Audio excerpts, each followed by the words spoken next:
ဟာလေညီမလေးဒီဆိုင်မှာဘာရရလဲမသိဘူး donut cake ဝေးပါ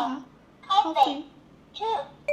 အားလေးရတယ်နော် တော်တော်စုံသားပဲเนาะအဲ့ဆိုညီမလေးအမလေးအကုန်လုံးထည့်ပေးလိုက်အမဗိုက်စာနေရောလေဒီက ဟုတ်ပါ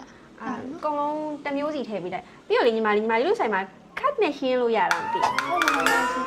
အဲ့ဆိုမမအကုန်လုံးရလို့ရှိရင်ကတ်နဲ့ပဲရှင်းနိုင်မယ်နော်မ cash သိမ့်ကိုင်လေအဲ့ကြောင့်ပတ်စံအိတ်တောင်ပါမလားအမအမြန်လေးလောက်ထားပြီနော်ဒီနားလေးခဏသွားလာအောင်မယ် ဟုတ်ကဲ့မရဘူးမျိုးလေးတင်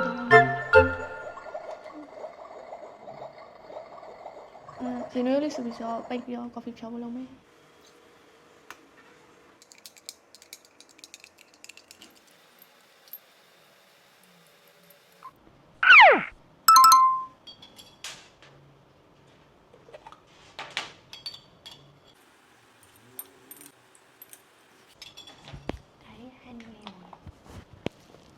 ဒါလေးကတော့ honey lemon လေးရပြီ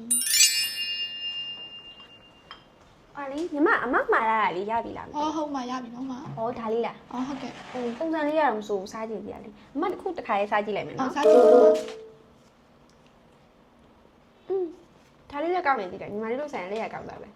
အဲ့လိုလည်းစားကြည့်နော်မ ဒါလေးကောင်းနေမစိုးဘူးဒါလေးရအောင်ညီမလေး ဒါလေးက coffee လေးမဒါလေးက juice နော် ဟုတ်ပြီညီမ coffee ရင်တောက်ကြည့်လိုက်မယ်နော် ဟုတ်မှာ coffee လေးကောင်းတာပဲဒါအမကြိုက်တဲ့ရတာလေးပဲဆိုကြည့် ဒါလေးစားကြည့်အောင်နော်မ ဟုတ်ပြီဒါကြီးကအတူကြီးရော